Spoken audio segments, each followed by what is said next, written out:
Please welcome Mr. Marc Abrahams.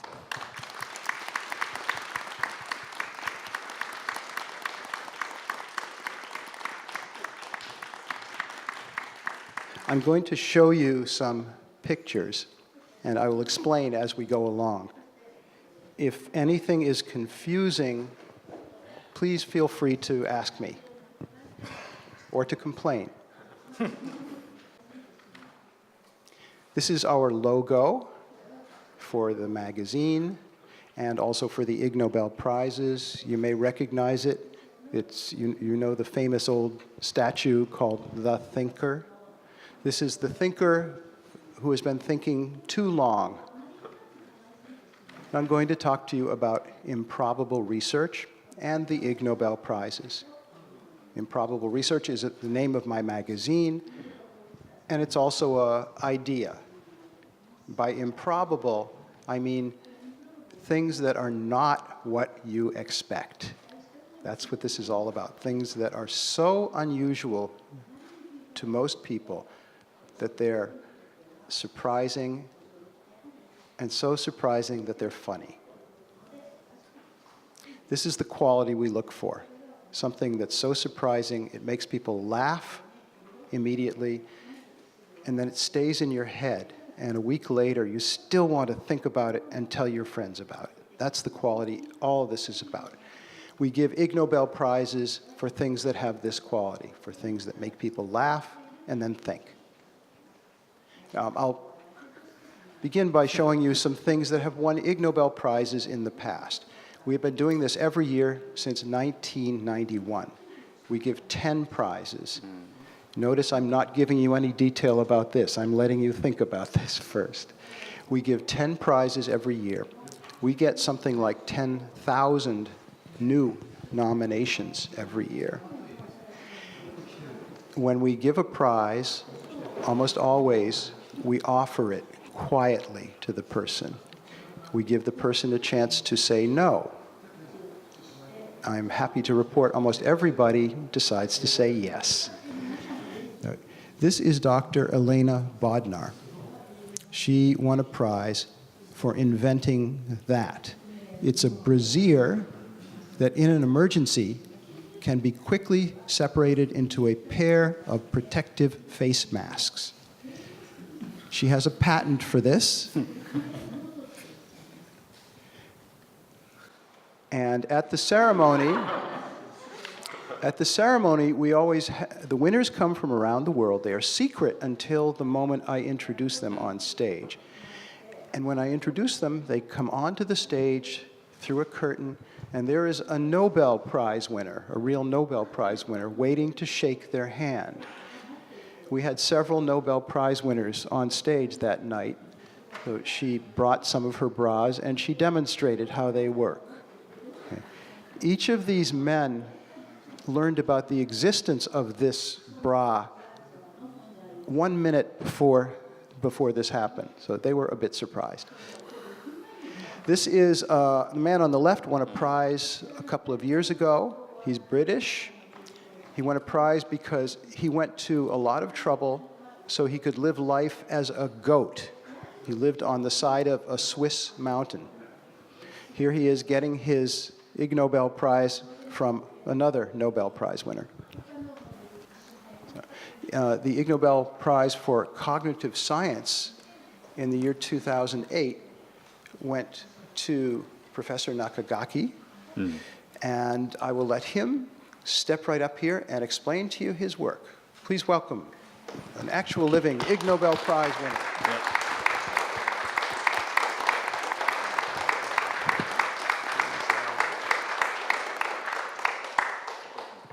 Okay, so Professor Nakagaki won Ig Nobel Prize twice. Once in 2008, Cognitive Science Prize for discovering that slime molds can solve puzzles.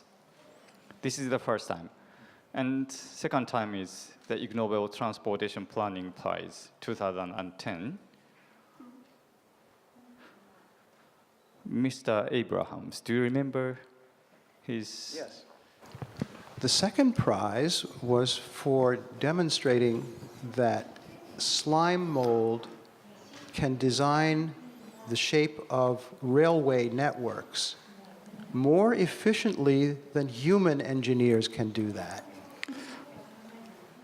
Okay. He and his team won a prize for their discovery of a female penis and a male vagina in a cave insect. I want to see if the translators are still feeling all right after translating that. Thank you. Keep up the courageous work, please. Okay. All right. And that's what they won their prize for. Now, please welcome this gracious Ig Nobel Prize winner.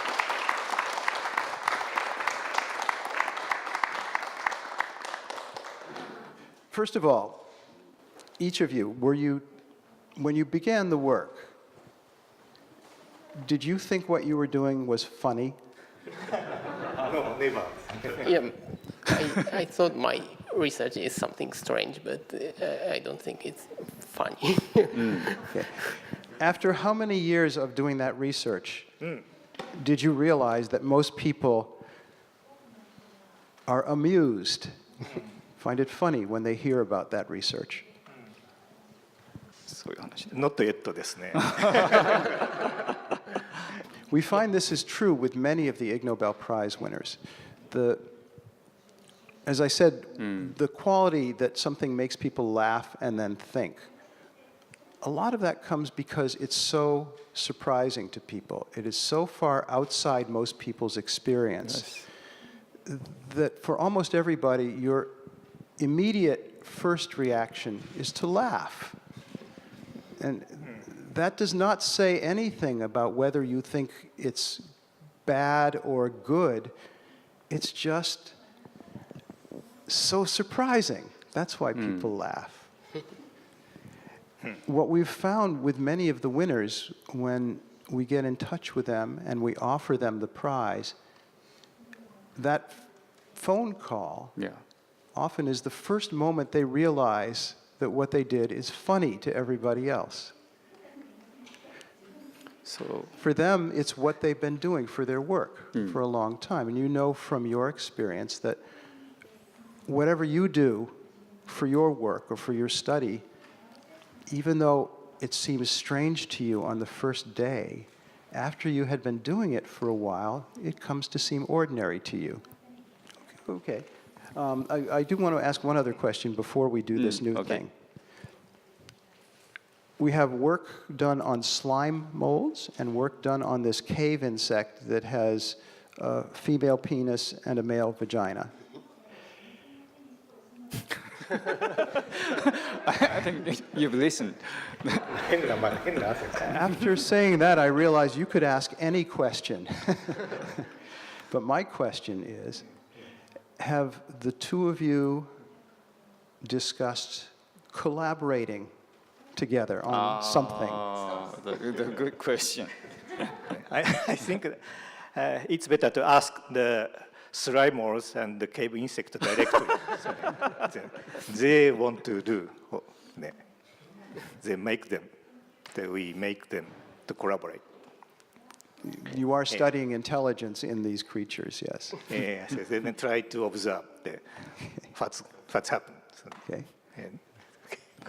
Yeah, apart from the cave insect, I'm also working on the phylogenetics of insect, the evolutionary pathway of insect. And yeah, actually the phylogenetic algorithm used for phylogenetic analysis is the same with the, optimizing the railroad. So maybe the slime mold also has a ability to resolve the historical problem. So yeah, might be you can try. Try to pose the same problem and the puzzles to slimers and the cave insect. Oh, okay. And try to compare which is smarter than. Yes. Well, I have a question about collaborating in the opposite direction. to your knowledge, does any slime mold have a penis and a vagina? どうなんかね。どういう質問ですか。We want to try an experiment. Yes. And you're all part of it. It's not a dangerous experiment. It's an experiment in communicating ideas from one person to another. And you know, when somebody is teaching, when a teacher is teaching a student, sometimes the explanation just does not work. It's impossible to understand. And a good teacher at that point will stop and try to think of some completely different way to explain the same thing. Use some completely different metaphor.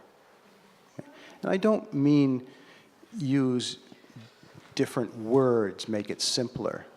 I don't mean make it simpler or make it more complicated. I just mean explain it from a different direction. And you probably have done that when you've been explaining things to people. And that's what we're going to do. I'm asking each of them to give 2 short lectures. Each lecture is 2 minutes long. And first you will explain your research. You will then pause for a moment, and then you will explain your research again in a completely different way. Completely different way. Now we need... Still in great troubles. Yeah. Now, because this is a lot of mental work, let's help each of the speakers by helping them keep track of how much time has passed. This year, the theme of the Ig Nobel ceremony, you may remember seeing the prize is shaped like a heart. Heart. So our theme was the heart. Let's make the sound of a heartbeat. In English, we would make a sound that's something like thump. Thump. And maybe there's a traditional sound that... Maybe doki. Maybe doki doki. Okay. All right. The first lecture will be about the intelligence of slime mold. 1, 2, 3, go. そうです。2008年に最初もらいましてですね、その時にこの帽子をかぶってやりましたので、これ思い出してやりたいと思います。これいいですか。MIT ですね。そう単細胞の粘菌は括弧付き単細胞かということです。で見た感じはマヨネーズのような生き物ですね。ここに餌があったとしましょう。みんな集まってきます。ね、これは not so difficult。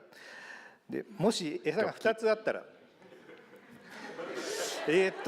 どうしましょう考えですね。To go this way and that way, that is a question ってことです。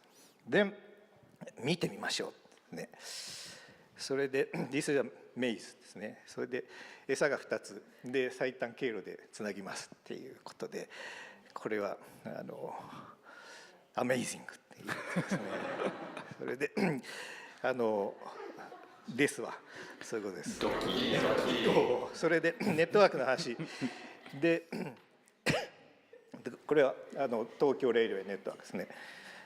これは年金のネットワークです。それでこんなふうに作りまして、でこの東京レイルウェイネットワークはそんなに年金に負けてないぐらい頑張ってるぜっていう感じなんです。で、we don't know how smart they are ですね。終わった？で、これ結論、実は単細胞年金は先生、先に生まれてる。彼ら数億年生きてたっていうことで、まあ最後はですね、テイクオーバー、everything。これで終わります。2分ですか。That's the end. That's the end. Hey. Before 2 minutes. Wow. 何回か分かんないですよ、ドキドキ。Was that clear? Could everybody understand how he explained it? I hope not. No. Because now he's going to take a deep breath. Yes. And then he will explain it to us again in a completely different way. Yes. Are you ready? I'm ready. Okay, timer, are you ready? Okay, are you ready? I'm ready. Okay, 3, 2, 1, go. ですね。で、単細胞の粘菌は単なるネバネバ、マヨネーズみたいなものだ。これは事実ですね。物質の塊です。だとすれば、その運動を、運動方程式で記述するということが、可能であろうと。やってみましょう。ポイントはですね、流量強化則、流れたところがさらに太くなって流れる、そういう決まりで、ネバネバに管ができる。ドキ1回ね。で、モデル方程式をごめんなさい作りまして、迷路解きを再現してみるとできました。ね、でここに粘菌の迷路解きの、情報処理のアルゴリズムが潜んでいると。でネットワークの場合もできます。で実はちょっとした大変バラエティの、多いネットワークがちょっとしたモデルパラメータの、違いで出てきます。同じ方程式だけれどもちょっとしたパラメータの違いでこういう多様性が担保されるっていう、そういう生き物の情報処理一旦で、それはいろんなところでですね、実はインテリジェントウェイうまく働く。それを使ってカーナビに応用してみたり、もっと難しいところ行くとコギトエルゴスムみたいなですね、我思うゆえに我ありみたいなドキでまだあれこれ最後ですね。でなぜこんなことだ、流量強加速っていうのは我々の鉄道網にも当然あるわけですね。で全ての生き物は細胞っていう基本単位からなっていて、とすればですね、情報処理においても共通する、土台というものが、いろんな生物にわたってあるのではないかというふうに思われます。Thank you. Thank you. You should. Do you understand? No. What I'm saying? No. No. Yes, I do. I'm curious. I've known a lot about this for a long time, thanks to you. I'm curious about which version you found to be easier to understand. So I'd like to ask you if you think the first version was more clear, would you please raise your hand? Okay. And if you think that the second version was more clear, please raise your hand.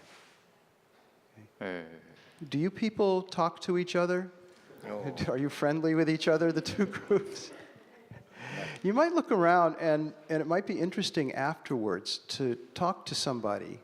Those of you who disagree about which one was more clear, you can probably learn some interesting things about this by talking to each other. So just so you can see again, everybody who found the first way to be more clear, raise your hand again. Okay? And everyone who found the second way to be more clear, raise your hand again. Some of you were raising your hand both times, which I guess means you did a wonderful job. Thank you very much. Thank you. Yeah, thank you very much. Now we're going to hear a lecture twice explaining the research on this unusual cave insect. Are you ready now? Okay. So here is the first lecture about the research on the cave insect. 1, 2, 3, go. Okay, so we found a female penis from a Brazilian cave insect that is the name Torikai chatate in Japanese. So the discovery itself is extremely simple, so I'd like to explain why such structure could be evolved. So the key to understand is the sexual selection. So usually males have chance to produce more offsprings by mating with multiple females. In contrast, the number of females' offspring is constrained by number of eggs she can produce.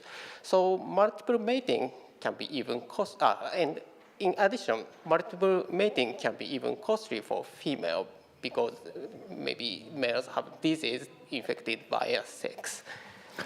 I forgot. So conventional animals benefit for multiple mating. Males' benefit for multiple mating is much larger than female. In contrast, multiple mating is even costly for female.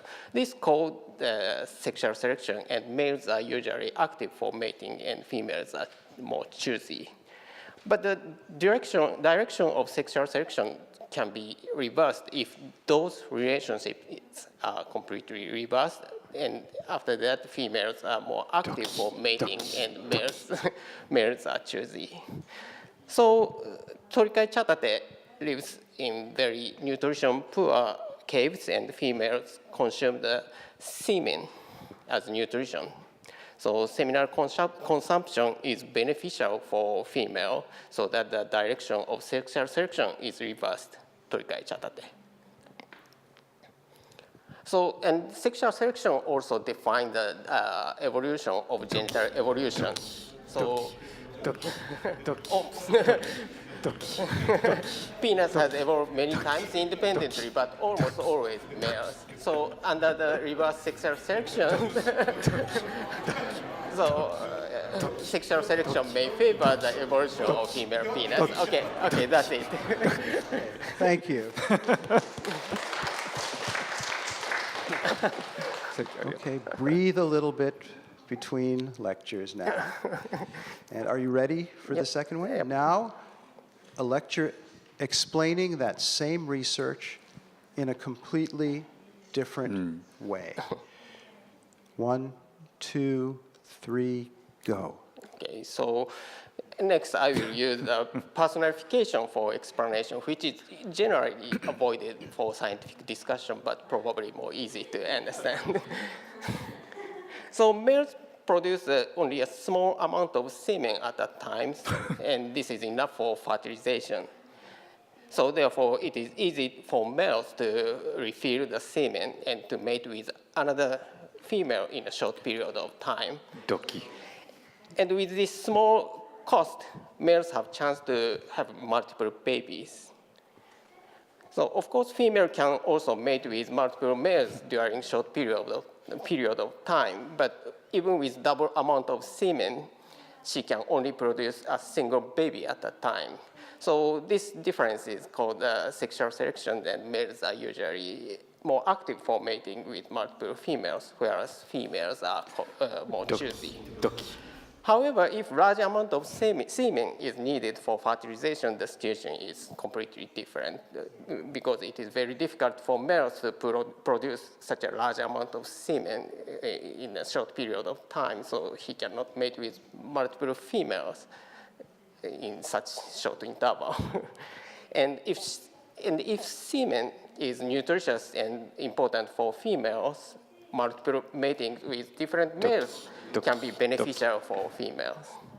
So it is what happened in Torikai chatate. Females become more active for mating and to receive more seminal gift, and males become more choosy because of difficulty to produce large amount of semen. And think about these two genital structures, and you know, the left one is more active and the right one is more passive. So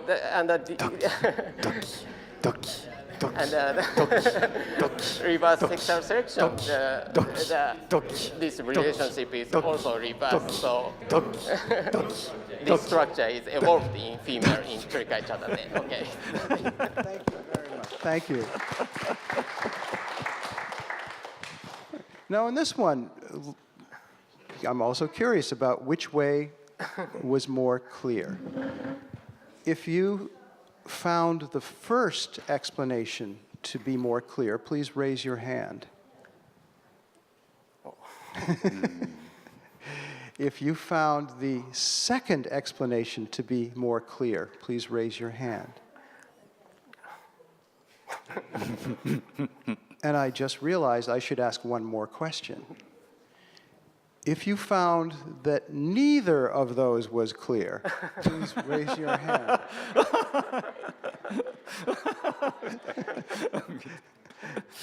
Doki doki.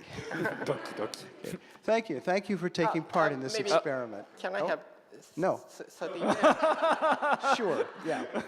just 30 seconds because I prepared 30 seconds. Okay, 30 seconds. actually although abundant I prepared another to lecture just in just 30 seconds. So I explained about the evolution of female genitalia, but there is of course the another story that is the evolution of male genitalia.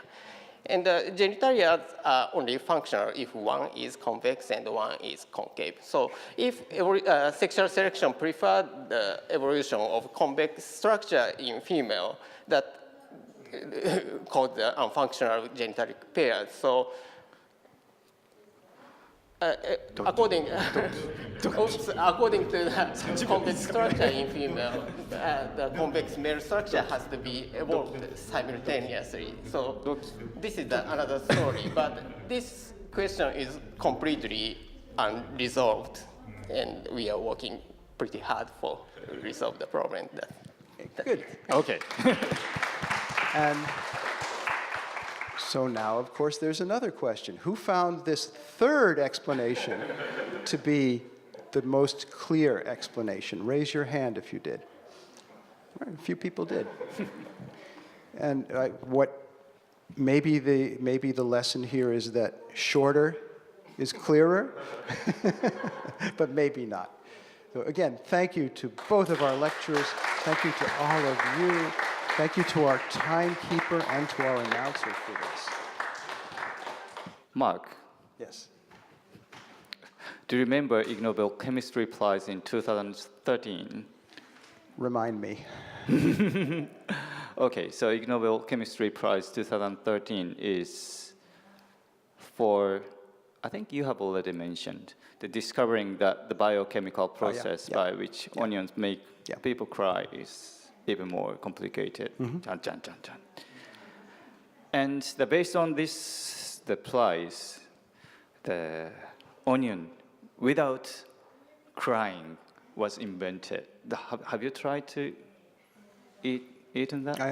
No, I have not had it yet. But I will, I think in 2 days. 2 days from now, I will be at the University of Kanazawa. And this inventor will be there. Really? We're doing But a public event. You are lucky. I hope he will bring it on. You've tried it? Today, you can try it. Because one of CoStep student is one of the member of Onion Research Team. Oh, really? So Noria Masamura, please welcome. Wonderful. So he's a member of House Foods. How about let's try, please? We should cut it Okay, right now.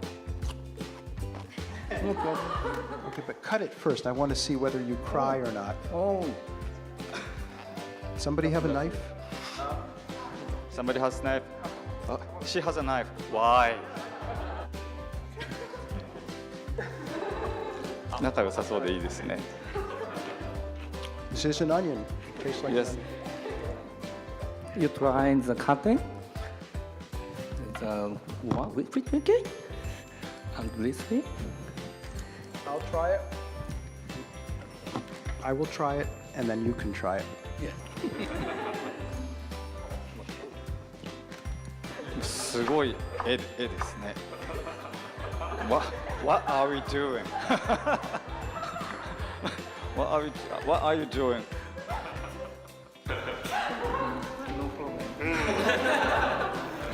Somebody like to try? Everybody.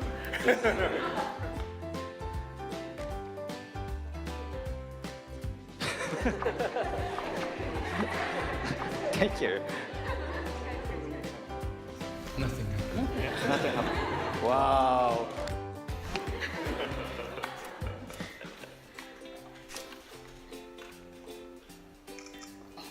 Okay.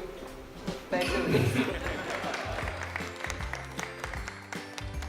And no tears really means a smile. And that we call this onion smile ball in Japan. Ah, good. Anyone like some? You don't have to cut it. Anybody like to try taste? Thank you very much. Thank you.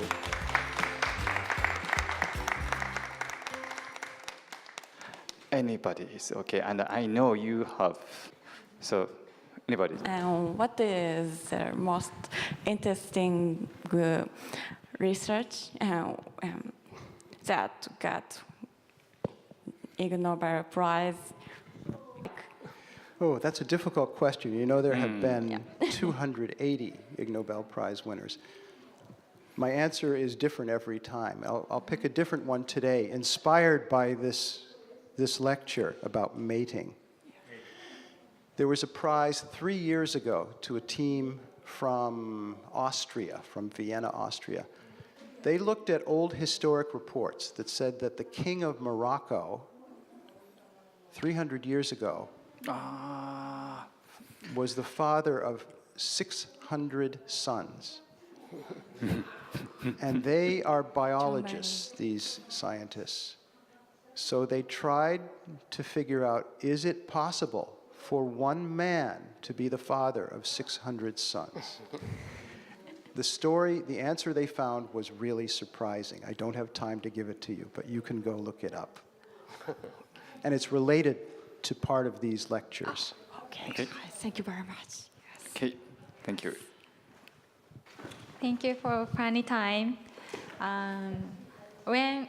Why do you make the Ig Nobel Prize? 何きっかけ? Why did I start? Well, yes. Yeah. In 1990, I became the editor of a science magazine. Suddenly, I was meeting lots and lots of people from around the world who had done these things that were funny and seemed crazy or wonderful or hard to describe. And I kept thinking most of these people are not known. Nobody knows who they are. Nobody knows they did these things. They might go their entire life and nobody will ever know they did these amazing things. And I thought somebody should do something about that. So we did something about that. Yeah, thanks. Thank you so much. But I think that question is related with your questions from you. How do you think? Maybe you can add some comment. So the last time I asked the similar kind of question to you. So when I was in Boston in 28 かなあれ anyway. So then you said to me, there is no such prizes as the Ig Nobel Prize. So that's your answer to me. So then I'd like to ask again a little bit more. So then tell me why there is no such kind of prize so far at that moment before you start this. Yeah, well, Yes. every other prize in the world that I know about is very different from this. Every other prize says, these things are the very best things in the world. Like Olympic prizes are for the best runners, the best swimmers, the best skaters. Academy Awards are for the best movies. Nobel Prizes are for the best scientists and best writers. There are also a few prizes for the worst things, prizes for the worst movies, things like that. Yeah. Worst. Worst Worst scientist. Yes, you can start that prize. But as far as I know, there's no prize that ignores whether something is good or bad. We do not care, for our purposes, we do not care whether something is good or bad. We do not care whether it is important or trivial. And in fact, there are many things where it's impossible to make that kind of judgment right away.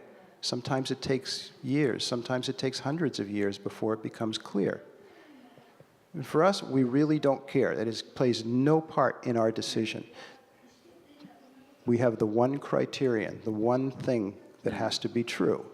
It's that something really does make almost everybody in the world laugh when they learn about it, and it also stays in their head and makes them think.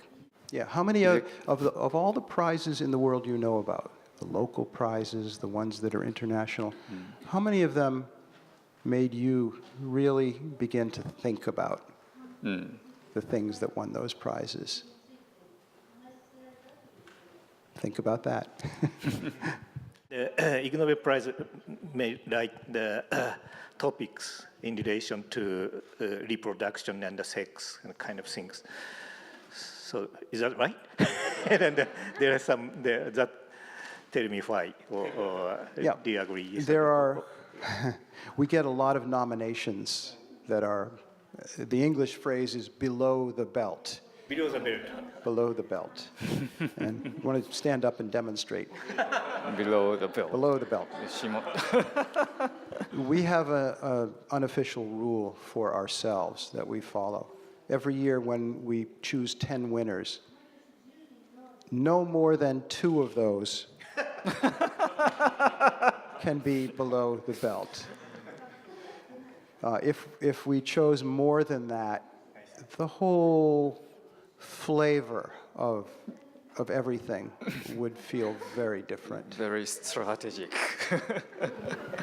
Much more highly competitive below the belt. Yes. Yes. Above the belt, 80%. Yes, 80% yes, I had above never thought about it in terms of percentages before you put it in these words. Thank you. Okay, is it okay, or anybody else? Okay, just a final question. Oh, So in my opinion, a lot of researchers in Ig Nobel Prize is related to their fundamental research and science. But recently in Japan, so the government tend to focus on the applied science. So Yeah. what do you think about this situation? Let me answer it in slightly different terms. That there are many things that are called research, and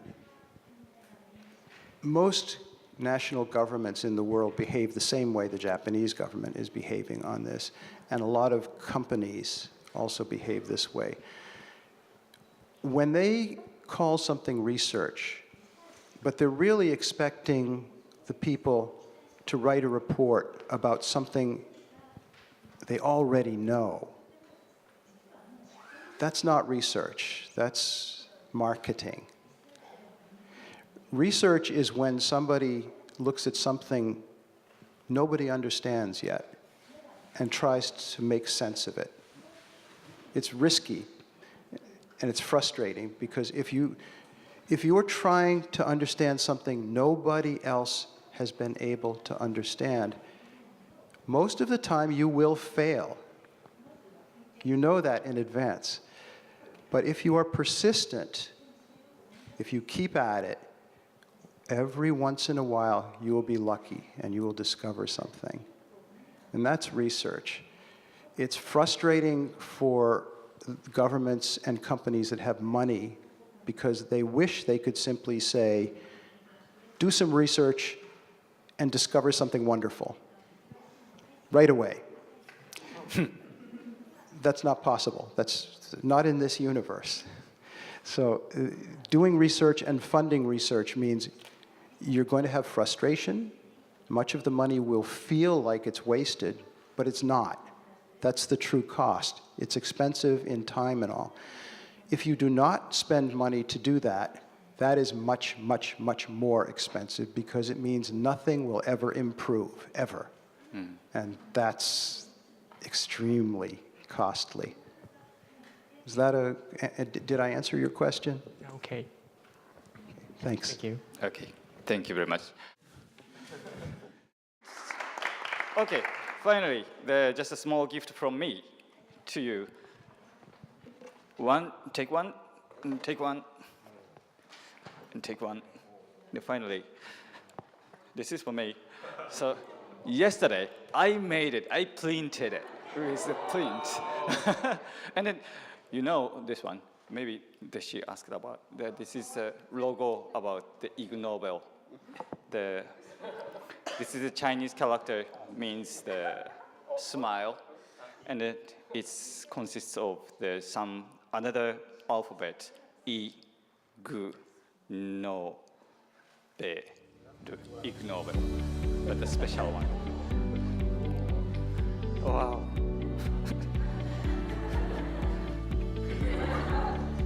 And then one that one, right? All right, for real. 3, 2, 1, now. Hey, that was pretty good.